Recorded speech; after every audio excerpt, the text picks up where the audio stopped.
Hello बच्चों, एक प्रश्न है हमारे पास, किसी वस्तु के द्रव्यमान तथा भार में क्या अंतर है।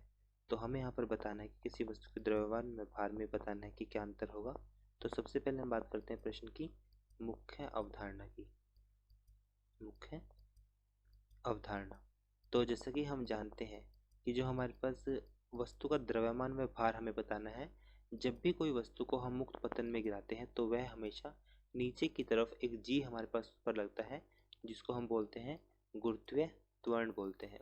गुरुत्वीय त्वरण की वजह से वो पृथ्वी की तरफ हमेशा आकर्षित होगी, पृथ्वी की तरफ हमेशा आकर्षित होगी।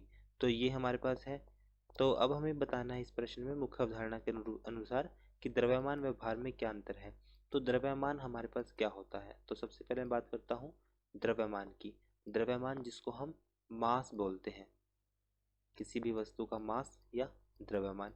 द्रव्यमान हमारे पास द्रव का परिमाण किसी वस्तु में होता है। ये हमारे पास क्या होता है, किसी भी द्रव्य का परिमाण, किसी भी द्रव्य का परिमाण किसी वस्तु में होता है।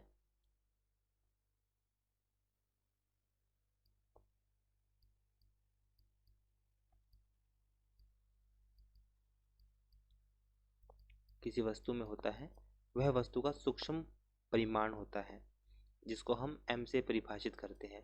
और यह हमारे पास एक क्या होती है, अदिश राशि होती है, जिसकी कोई दिशा नहीं होती। और इसका जो हम अगर इसके मात्रक की बात करूँ मैं द्रव्यमान के लिए, तो इसका मात्रक होता है हमारे पास ऐसा ही, वो होता है किलोग्राम। किलोग्राम भी होता है, ग्राम भी होता है, पाउंड भी होता है, परंतु हम यहाँ पर किलोग्राम का प्रयोग करेंगे। ऐसा ही मात्रक की हमने यहाँ पे बात की है। ये हमारे पास द्रव्यमान के बारे में था।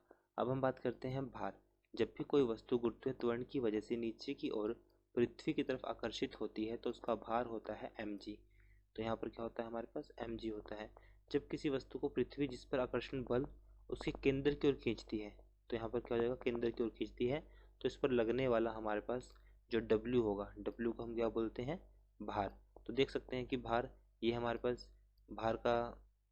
भार हमारे पास mg है। अगर मैं इसके SI मात्रक की बात करूं, SI मात्रक, तो ये हो जाएगा हमारे पास मास मतलब किलोग्राम, g मतलब मीटर प्रति सेकंड का वर्ग, तो ये आ जाएगा हमारे पास न्यूटन। और ये हमारे पास इसके केंद्र की तरफ आकर्षित होगा, न्यूटन। तो इसको हम वस्तु का SI मात्रक मतलब ये न्यूटन आ जाएगा, ये हमारे पास न्यूटन आ जाएगा।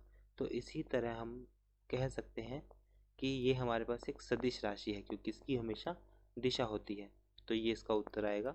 तो यहाँ से हम बोलेंगे कि सही उत्तर, हम भार के बारे में भी हमने बिंदु लिख दिया। तो ये हमारे पास भार व द्रव्यमान के बीच में अंतर था। आशा करता हूँ कि प्रश्न का हल आपको समझ में आया होगा। धन्यवाद।